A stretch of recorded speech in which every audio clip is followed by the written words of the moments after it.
మీకోసం జాతస్య హిద్రోవ మృత్యు ధ్రువం జన్మం మృత స్వాచ్ఛ. ఎప్పుడైనా ఈ మాటలను ఆలకించారా? స్నేహితులారా, ఈ మాటలు సంస్కృత భాష నుంచి వచ్చినాయి, సంస్కృతానికి సంబంధించినవి. ఈ మాటలను మనం ఎక్కువగా ఎప్పుడు ఉపయోగిస్తూ ఉంటాము లేదా ఎప్పుడు వింటాము అంటే, మన మధ్య నుంచి ఒక వ్యక్తి నిష్క్రమించి ఇదిగో మరణాన్ని చవి చూచినప్పుడు ఎక్కువగా ఈ యొక్క మాటలను మనం ఆలకిస్తూ ఉంటాం. ఏమిటి ఈ యొక్క మాటల యొక్క అర్థము? జాతస్య హిద్రోవ మృత్యు అంటే పుట్టినవాడు గెట్టక తప్పదు. సహోదరి సహోదరులారా, ఈ లోకంలో జీవిస్తున్నటువంటి ప్రతి జీవి కూడా, ప్రాణం ఉన్నటువంటి ప్రతి ప్రాణము కూడా మరణం అనేటటువంటి ఒక దానిని తప్పనిసరిగా చవి చూడాల్సినదే.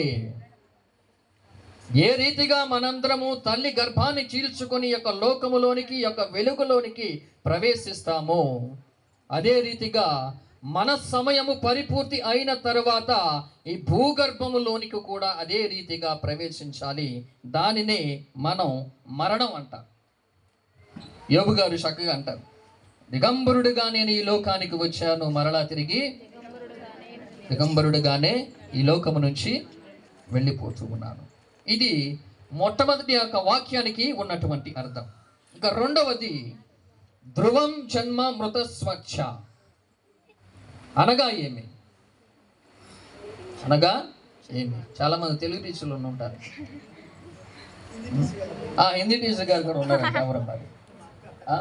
దీని అర్థం ఏమిటి? పుట్టినవాడు ఏ రీతిగా మరణించక తప్పదు అని మనం ఆలకించాము. ఇప్పుడు ఆ మరణించిన వాడు మరలా తిరిగి పుట్టక తప్పదు అనేటటువంటి అర్థం ఈ యొక్క వాక్యానికి వస్తున్నది. పుట్టినవాడు గిట్టక తప్పదు, గిట్టినవాడు మరలా పుట్టక తప్పదు. క్రైస్తవ సాంప్రదాయం ప్రకారం, శ్రీ సభ బోధనల ప్రకారం యేసుక్రీస్తు ప్రభుని యొక్క జీవిత చరిత్ర తెలిసి గ్రహించి ఆ యొక్క జీవిత చరిత్రను ప్రతినిత్యము ధ్యానము చేసుకుంటున్నటువంటి దాని ప్రకారం యేసుక్రీస్తు ప్రభుని మన యొక్క రక్షకునిగా స్వీకరించి విశ్వసించిన దాని ప్రకారం చూసుకుంటే, మరణించిన తర్వాత జీవం ఏమిటి అని ఆలోచన చేస్తే టక్కన మన మైండ్లోకి వచ్చేది ఏమిటి? కొంచెం గట్టిగా చెప్పండి. ఏంటిది?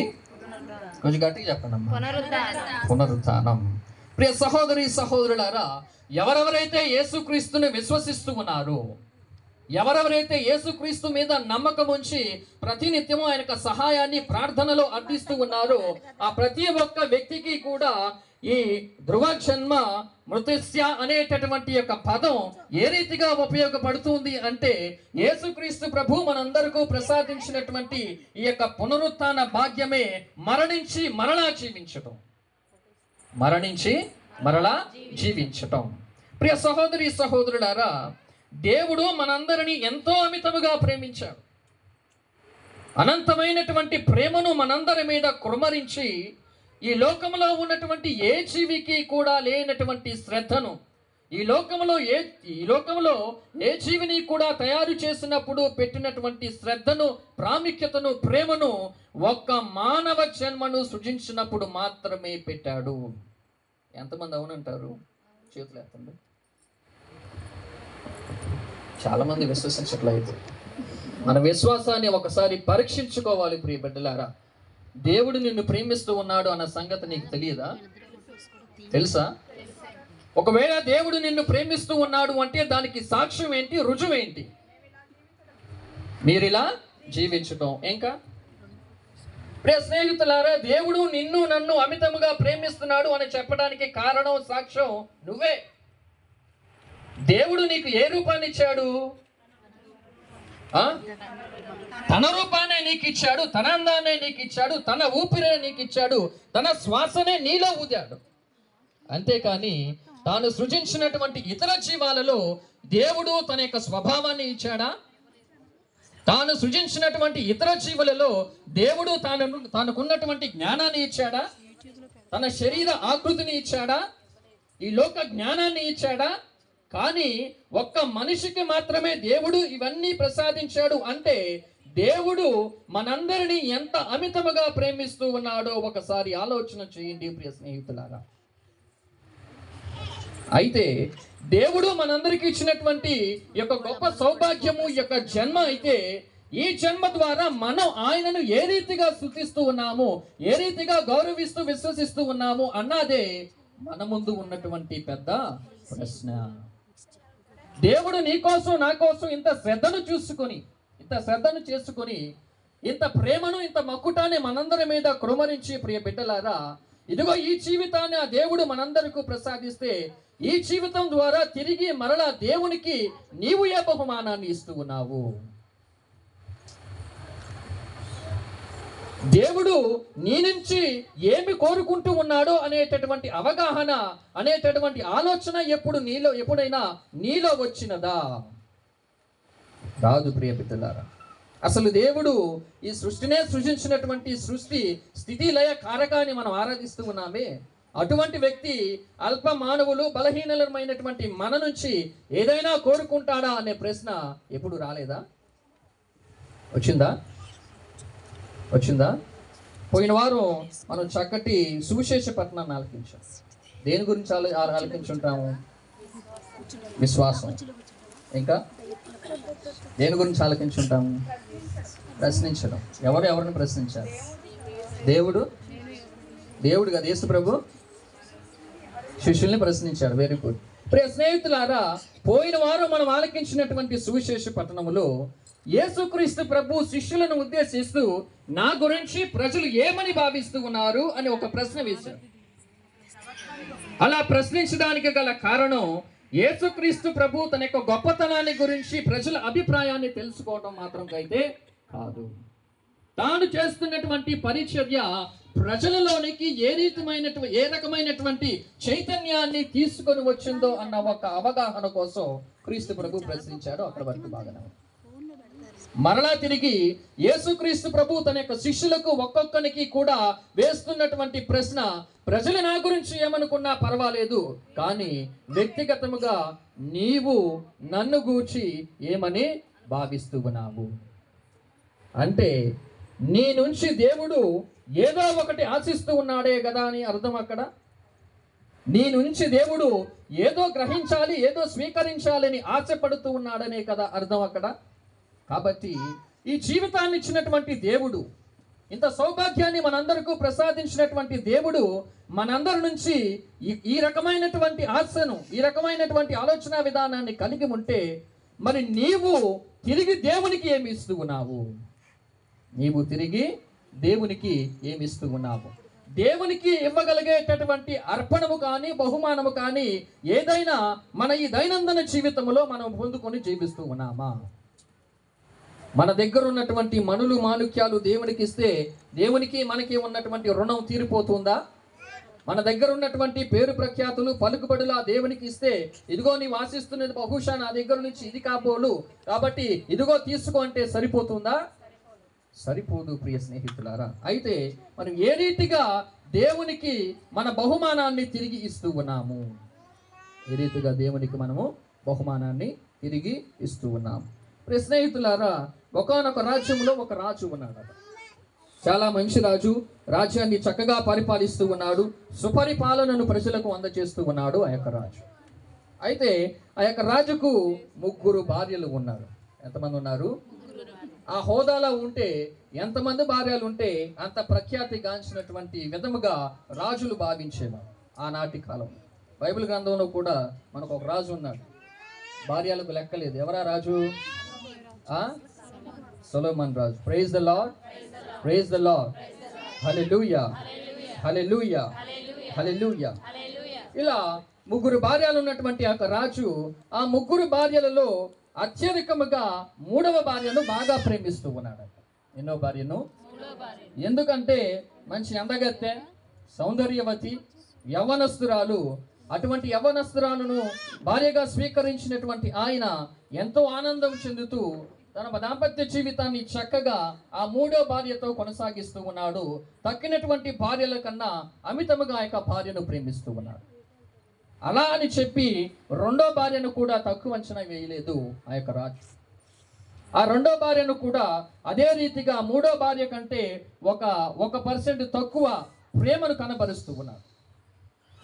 ఆ రెండో భార్య కూడా కావలసినటువంటి ప్రత్యేక అవసరాన్ని యొక్క రాజుకు తీరుస్తున్నారు. రాజు అలసిపోయిస్తే తగినటువంటి విశ్రాంతిని ఆ యొక్క భార్య అందిస్తూ ఉన్నది. ఇక చివరిగా ప్రియ స్నేహితులారా, ఆ రాజుకు ఉన్నటువంటి మొట్టమొదటి భార్య అంటే ఆ యొక్క రాజుకు అంతగా ఇష్టం లేదు. ఎందుకంటే ఆ భార్య కాస్త పాత పడిపోయిందంట. ఏమైంది? పాత పడిపోయింది. అయితే ఆ భార్య మాత్రము ఈ యొక్క రాజును ఎంతో గాఢముగా ప్రేమిస్తున్నది. భార్య మాత్రము రాజును ఎంతో గాఢముగా ప్రేమిస్తున్నది. తన సర్వస్వాన్ని కూడా తన యొక్క భర్తకు సమర్పిస్తూ, భర్త బాధపడితే తాను కూడా కుమిలిపోతుంది, భర్త సంతోషిస్తే తాను కూడా ఇదిగో ఆనందాన్ని వ్యక్తపరుస్తుంది. భర్త వేదనలో ఉంటే ఆ యొక్క భర్త వేదనను తన వేదనగా భావించి ఆ రోజంతా కూడా అదే బాధను కూడా అనుభవిస్తూ ఉందంట. అంటే అంత గాఢముగా తన మొదటి భర్త యొక్క రాజును ప్రేమిస్తే అదే ప్రేమను రాజు మాత్రము తన మొదటి భార్య మీద కనబరచటం లేదు. అకస్మాత్తుగా ఒక రోజున రాజుగారికి గుండెపోటు వచ్చింది. రాజుగారికి గుండెపోటు వచ్చింది. 3 బ్లాకులు మూసుకుపోయినాయి.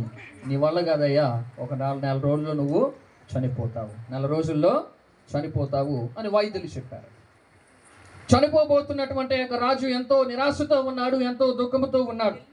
నేను ఇంత సంపదను సంపాదించాను, ఇంత పేరు ప్రఖ్యాతులను నేను పొందాను, ఈ యొక్క రాజ్యంలో ఎంతో మంది ప్రజలను నేను పాలిస్తూ ఉన్నాను, ఇదిగో ఇటువంటి బలశాలి అయినటువంటి నాకు ఈ గతి పట్టడం ఏమిటి?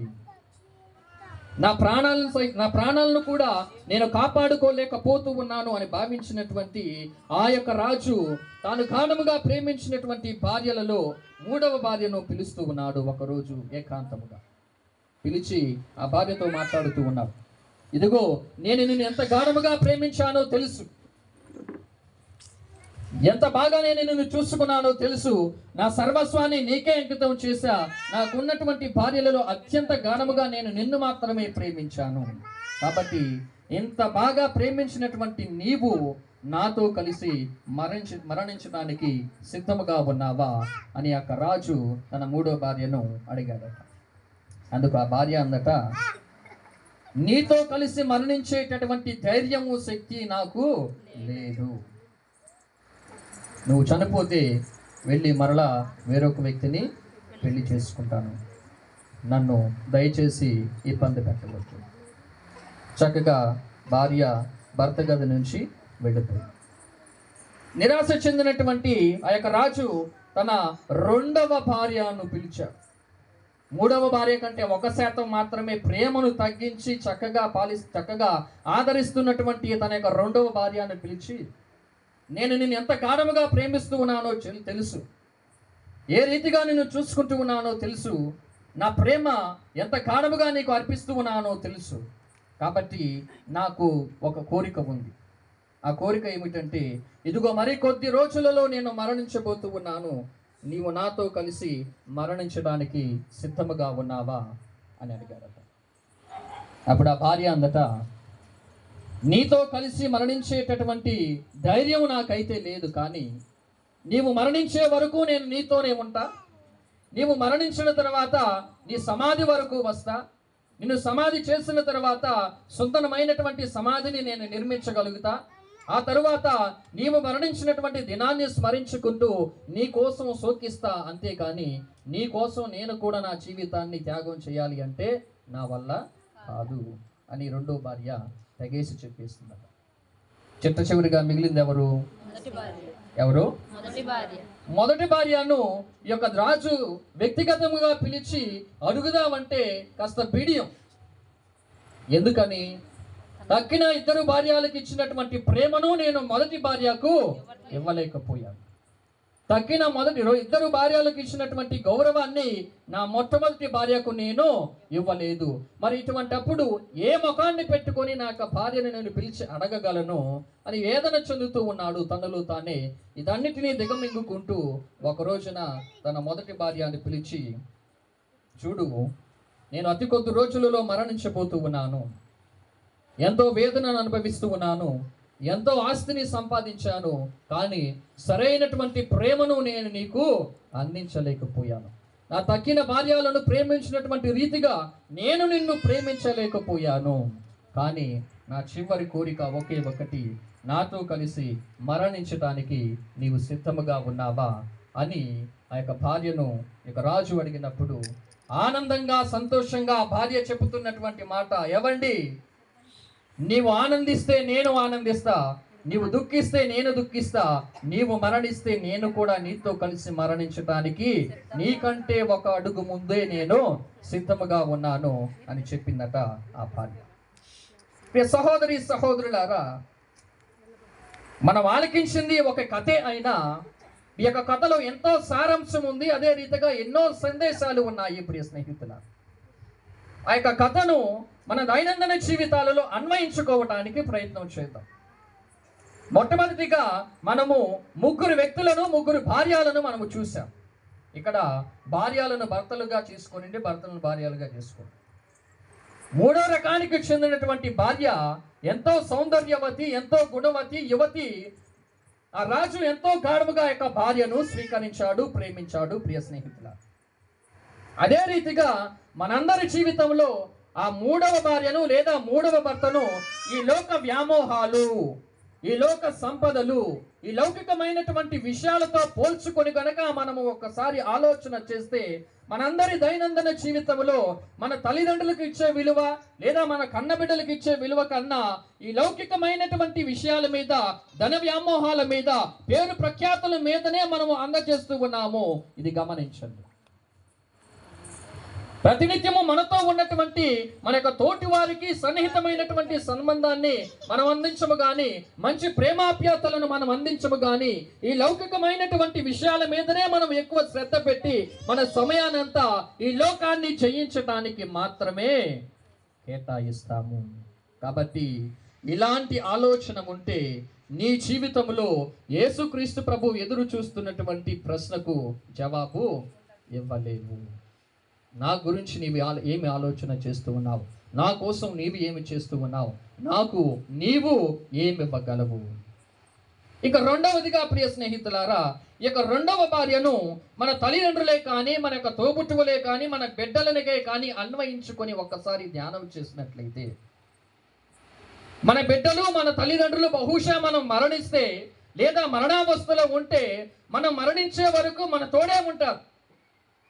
ఆ యొక్క కథలో ఆ యొక్క రెండో భార్య ఏ రీతిగా నాతో మరణిస్తావా అని ఆ రాజు అడిగినప్పుడు, నీవు మరణించే వరకు నేను నీ తోడు ఉంటాను, మరణించిన తర్వాత నీ యొక్క సమాధి దగ్గరికి వస్తాను, నీకు మంచి సమాధిని కట్టిస్తాను, నీవు మరణించినటువంటి దినాన్ని ప్రతి సంవత్సరం కూడా స్మరించి నీ కోసమే ప్రార్థన చేస్తాను, చింతిస్తాను, కానీ నీతో మరణించను అని పలికింది. చూడండి, మనం మరణించిన తర్వాత లేదా మరణావస్థలో ఉన్నప్పుడు కూడా మన రక్త సంబంధికులే కానీ, మన యొక్క కుటుంబ సభ్యులే కానీ ఇదే రీతిగా ఆలోచన చేస్తారు. కానీ ఇదిగో, నీవు దేవునికి ఇచ్చేటటువంటి బహుమానములు వాళ్ళు పాలు పంచుకోగలరా? పాలు పంచుకోలేరు. చిట్ట చివరిగా మొదటి భార్య లేదా భర్త. ప్రియ స్నేహితుల, ఈ మొదటి భార్య లేదా భర్తను ఏ రీతిగా మనం అన్వయించుకొని ఒక సందేశాన్ని గ్రహించగలము అంటే, ఆ యొక్క రాజుగారి యొక్క మొదటి భార్య ఆ రాజుకి ఇచ్చినటువంటి, ఆ రాజుపై కనబరిచినటువంటి ప్రేమ ఎటువంటిదో ఒకసారి ఆలోచన చేయి. ఏది ఏమైనప్పటికీ నేను నీ భార్యను, నేను నీ భర్తను. నీవు కష్టపడితే నేను కష్టపడతా, నువ్వు వేడిస్తే నేను వేడిస్తా, నీవు సంతోషిస్తే నేను కూడా సంతోషిస్తా, నీవు వేదన చెందుతుంటే మరణించబోతూ ఉంటే నేను కూడా నీ వెంటే వస్తా అన్న గొప్ప మనసు ఉంది. చూడండి, ఇదిగో ఆ భార్యనే మన దైనందిన జీవితములు దేనితో పోలుస్తూ ఉంటాము అంటే మన ఆత్మతో పోలుస్తూ ఉంటాము. ఆత్మ శరీరాలు కలయిక అయినటువంటి యొక్క శరీరంలో ప్రతినిత్యము కూడా మనందరి ఆత్మ నివసిస్తుంది. కాబట్టి దేవునికి నీవివ్వగలిగేటటువంటి బహుమానం ఈ యొక్క లోకములో ఏమిటి అంటే, మత్తయి సువార్త 16వ అధ్యాయము, మత్తయి సువార్త 16వ అధ్యాయము 26వ వచనాన్ని ఒకసారి చదువుదాం. మత్తయి సువార్త 16వ అధ్యాయము 20. మానవుడు లోకమంతటిని సంపాదించి తన ఆత్మను కోల్పోయినచో వానికి ప్రయోజనమేమి? తన ఆత్మకు బదులుగా మానవుడు ఏమి ఇయ్యగలడు? Praise the Lord, praise the Lord, praise the Lord, praise the Lord. అందుకే ఒక పాట ఉంటుంది కదా, లోకమంతా సంపాదించి ఆత్మను కోల్పోయిన లాభం ఏమున్నది? ఈ లోకమంతా సంపాదించి ఆత్మను కోల్పోయిన లాభం ఏమున్నది? ఆత్మకు బదులుగా ఏమివ్వగలను?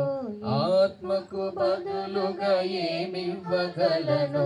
ఎరిగించు నా స్వామి, ఎరిగించు నా స్వామి. మట్టి నుండి వచ్చిన ఈ శరీరము మట్టిలోనే కలవాలి. స్వామి నిలిచిన ఈ ఆత్మ తిరిగి చెంతకు చేరాలి. స్వామి నిలిచిన ఈ ఆత్మ తిరిగి చెంతకు చేరాలి. ప్రియ సహోదరి సహోదరులారా, ఈ లోకములో దేవునికి మనము ఇవ్వగలిగినటువంటి అత్యంత విలువైనటువంటి బహుమానం ఏమిటి అంటే కల్ముషము లేనటువంటి మనందరి యొక్క ఆత్మయే. ఎటువంటి మనస్పర్ధాలకు తావియ్యనటువంటి మనస్సునే దేవుడికి మనము బహుమానముగా ఇవ్వగలము. ఆ యొక్క మనస్సునే ప్రతినిత్యము దేవుడు కూడా కోరుకుంటూ ఉంటాడు. సమూయేలు గ్రంథంలో 16వ అధ్యాయంలో ఒక సంఘటన ఉంటుంది.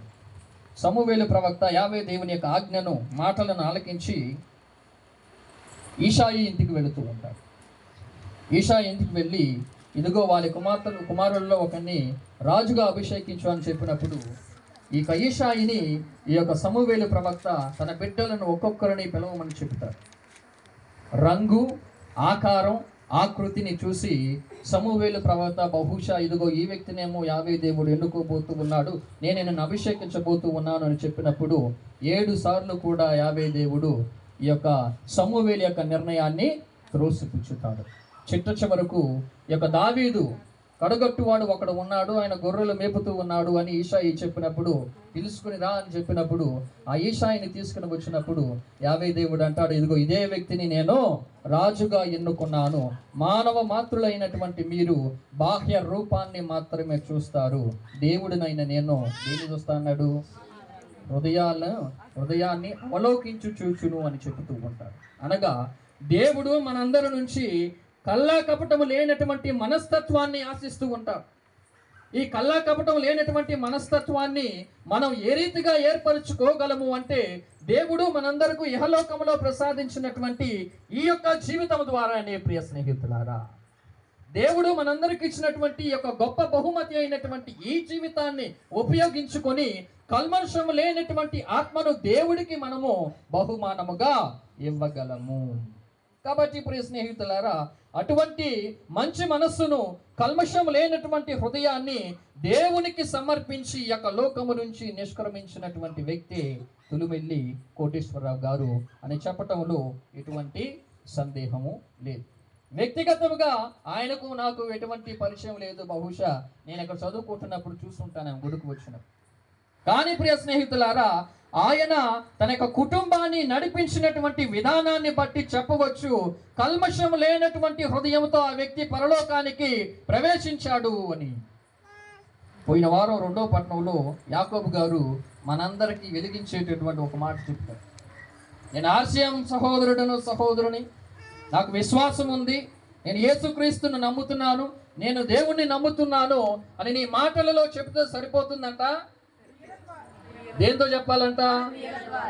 నీవు చేసేటటువంటి కార్యాల ద్వారా నీవు దేవుని బిడ్డవు, యేసుక్రీస్తు ప్రభుని శిష్యురాలువు అని వ్యక్తపరచాలి. కాబట్టి క్రియలు లేని విశ్వాసం వ్యర్థము. Praise the Lord, praise the Lord, praise the Lord, praise the Lord. స్నేహితులారా, మరణించినటువంటి కోటేశ్వరరావు గారు యేసుక్రీస్తు ప్రభువుని విశ్వసించాడు, నమ్మాడు, ఆయనే రక్షకుడు అని తన యొక్క భారానంతా ఇక యేసుక్రీస్తు ప్రభువుని మీద వేశాడు. కాబట్టి తన యొక్క కుటుంబాన్ని విశ్వాస పదవులో నడిపించేలాగన ఆచరణలో వారి యొక్క బిడ్డలందరినీ కూడా పెట్టాడు. ప్రియ బిడ్డలారా, ఒకసారి మనం ఆలోచన చేద్దాం. బహుశా వారికి వివాహం అయ్యి ఒక 50 సంవత్సరాలు అయి ఉంటుంది, అవునా? 50 సంవత్సరాలు మనందరం వెనకకు వెళదాం. దాంపత్య జీవితంలోనికి అడిగిన తర్వాత మొట్టమొదటిగా వారికి ఏ సంతానం కలిగింది? మగబిడ్డ, ఆడబిడ్డ? ఆడబిడ్డ. ఈ రోజుల్లో ఆడబిడ్డకు పుట్టిందనుకోండి, లేదా మగబిడ్డ పుట్టాడు అనుకోండి, ఇద్దరు వద్దు ఒకళ్ళే ముద్దు, ఇద్దరు వద్దు ఒకళ్ళే ముద్దు. కానీ ఆ రోజుల్లో వాళ్ళు ఆ రీతిగా ఆలోచన చేయాల. అందులో ఆడబిడ్డ పుట్టింది, ఆడపిల్లలు ఎంతమంది? 5గురు వరుసగా ఆడపిల్లలు పుట్టారు కాబట్టి ఎంత భారం మా మీద ఉందో అని ఆలోచన చేయొచ్చు బహుశా. కానీ ఆ పుణ్య దంపతులు ఇద్దరు ఆ రీతిగా ఆలోచన చేశారా? చెయ్యాల. దేవుడే అనుగ్రహిస్తాడు అని విశ్వాసంతో ఎదురు చూచారు. ఏ రీతిగా అబ్రహాము ఇస్సాకును పట్టుకొని మొరియా పర్వతానికి వెళ్ళి బలివ్వడానికి ఇదిగో తన యొక్క సొంత కుమారుడిని చేతిని పట్టుకొని వెళుతూ ఉన్నప్పుడు అమాయకత్వపు మనసుతో ఉన్నటువంటి ఇస్సాకు, తండ్రి మనం బలివ్వడానికి వెళుతూ ఉన్నాము, కానీ బలి పశువు ఎక్కడా అని అడిగినప్పుడు అబ్రహాం ఏమంటాడు? దేవుడే సమకూరుస్తాడు అనే ఒక మాటను అబ్రహాము గారు పలుకుతారు. అదే మాటను తమ విశ్వాస జీవితంలో కలిగి జీవించినటువంటి పుణ్యమూర్తులు, మరణించినటువంటి మన కోటేశ్వరరావు గారు, వారి యొక్క సతీమణి. వరుసగా 5గురు ఆడబిడ్డలు జన్మించినప్పటికీ దేవుడు మా మీద కరుణ చూపుతాడు, లేదా దేవుని ఆశీస్సులు ఉంటాయని నమ్మి విశ్వసించారు. దాని విశ్వాస ఫలితమే, వారి విశ్వాస ఫలితమే ఇదిగో ఒక మగబిడ్డ, ఆ బిడ్డ జోసెఫ్ ఫాదర్ రూపం. మరి 5గురు ఆడపిల్లలు పుట్టిన తర్వాత ఒక మగబిడ్డ పుడితే ఎంత ఆనందం వేసిద్దండి? వేసిద్దా? వారసుడు పుట్టాడు నాకు, ఇక నాకు ఏ చీకు చింత లేదు. ఇన్నిసార్లు నేను ఎదురు చూశాను, కానీ ఇప్పటికీ దేవుడు నాపై కరుణ చూపాడు అని ఎంత ఆనందపడి ఉంటారు. బంగారు భవిష్యత్తు గురించి ఎన్ని కలలు కను ఉంటారో ఒకసారి ఆలోచన చేయి. ఇలా పుట్టినటువంటి మగబిడ్డను బాగా చదివించి ప్రయోజకుడిని చేయాలనేటటువంటి ఆలోచన కూడా బహుశా వాళ్లకు ఉండి ఉండవచ్చు ప్రియ బిడ్డలారా. కానీ అవేవీ కాకుండా నాకు పుట్టినటువంటి ఏకైక మగబిడ్డను నేను దైవ సేవకై అంకితం చెయ్యాలి అనేటటువంటి త్యాగపూరితమైన హృదయం ఆ వ్యక్తికి, ఆ బిడ్డకు, వారి సతీమణికి కలిగిందంటే పరిపూర్ణమైనటువంటి హృదయాన్ని, కల్మషం లేనటువంటి హృదయాన్ని వారి బిడ్డను దేవుడికి అంకితం చేసినప్పుడే ఆ వ్యక్తి కలిగి ఉన్నాడు. అదే హృదయంతో ఈనాడు పరలోక అనుభూతిని అనుభవిస్తూ ఉన్నాడు. చెప్పండి కొడదాం కొంచెం గట్టిగా. ఇలా చప్పట్లు కొడితే అక్కడ ఆత్మ ఆనందించింది. ప్రియ స్నేహితులారా, ఈ లోకంలో ఎన్నో త్యాగాలు ఉన్నాయి, కానీ తమ బిడ్డలను దైవ సేవకు అంకితం చేసేటటువంటి త్యాగానికి మించిన మరొక త్యాగం లేదు. మీ బిడ్డలను దైవ సేవకు పంపిస్తే మీరు మొట్టమొదటిగా మీ బిడ్డకు మీకు ఉన్నటువంటి సంబంధాన్ని తెంచేసుకున్న వారు అవుతారు. జోసెఫ్ ఫాదర్ గారు ఎక్కడ ఉంటున్నారు? ఎక్కడ? తల్లికి ఆయనకి ఎంత దూరం? ఎన్నో సముద్రాల దూరం. అవునా? బహుశా ఈ రోజుల్లో చాలా మంది యువకులు తల్లిదండ్రులు వదిలిపెట్టి వెళ్తున్నారు అనుకోండి, కాదు, అది డిఫరెంట్.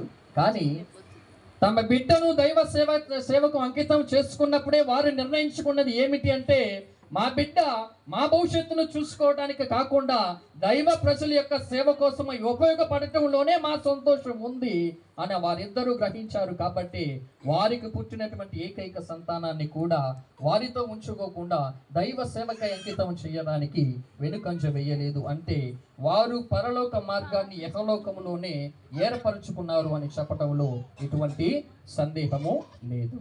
కాబట్టి ప్రియ బిడ్డలారా, యోహాను సువార్త 11వ అధ్యాయము 25వ వచనములో ఒక చక్కటి వాక్యం ఉంటుంది. ఏమిటి ఆ వాక్యం అంటే, జీవం ఉండగా నన్ను విశ్వసించు వారు ఎన్నటికి మరణింపరు, వారు జీవిస్తారు అని పునీత యోహాను గారు పలుకుతూ ఉన్నారు. ఈ యొక్క కోటేశ్వరరావు గారి యొక్క లోకంలో తాను బతికి ఉండగానే, జీవంతో ఉండగానే ఇదిగో దేవుని యొక్క ప్రణాళికను గ్రహించి ఆ ప్రణాళిక ప్రకారం విశ్వాస పదములో నడిచారు. కాబట్టి ఇదిగో మనందరి విశ్వాస ప్రకారం ఆ బిడ్డ ఈరోజు పరలోక భాగ్యాన్ని, ఆనందాన్ని అనుభవిస్తూ ఉన్నాడు ప్రియ బిడ్డలారా. కాబట్టి ఎంతసేపు ఈ యొక్క వాక్యాన్ని విన్నాం. ఇంకా గురువులు ఉన్నారు నా తర్వాత వాక్యాన్ని అందించడానికి. కాబట్టి ఆ యొక్క దేవాతి దేవుడు మొట్టమొదటిగా మరణించినటువంటి కోటేశ్వరరావు గారి యొక్క ఆత్మకు నిత్య విశ్రాంతిని ప్రసాదించాలని ప్రార్థన చేద్దాం. అదే రీతిగా ఆ యొక్క కుటుంబాన్ని దేవుడు ఇంకా అంచెలంచెలుగా అభివృద్ధి చేస్తూ తన యొక్క దీవెనలను అనుగ్రహాలను వారి మీద కృమ్మరింపబడాలని ప్రార్థన చేద్దాం. ఎందుకంటే మన ప్రార్థనలే మరణించినటువంటి వారి యొక్క ఆత్మలకు నిత్య విశ్రాంతిని ప్రసాదిస్తాయి. మృతులు దేవుణ్ణి సంతోష పెట్టలేరు అని బైబిల్ గ్రంథంలో మనం చదువుతూ ఉంటాం. కాబట్టి ప్రియ స్నేహితులారా, మరణించినటువంటి వారి కోసమే మనం ప్రార్థన చేద్దాం. కుటుంబం కోసమే మన యొక్క ప్రార్థనలను అందిస్తూ ఇదే రీతిగా విశ్వాస పదములు ఇంకా కుటుంబ సభ్యులంతా నడిచేలాగున ప్రత్యేకించి గురుత్వ సేవను చేస్తున్నటువంటి ఫాదర్ గారికి దేవుడు పవిత్రాత్మ శక్తిని అనుగ్రహిస్తూ వారు చేస్తున్నటువంటి సేవలో ఇంకా ఎక్కువగా క్రీస్తు ప్రభు అతనిని వాడుకోబడాలని యొక్క పరిశుద్ధమైనటువంటి సమయంలో ప్రార్థన చేద్దాం. మనకు వాక్య పరిచర్య చేసినటువంటి ప్రతాప్ ఫాదర్ గారిని దేవుడు 30 దంతులుగా 60 దంతులుగా 100 అంతులుగా ఆశీర్వదించాలి. గట్టిగా చెప్పకూడదా?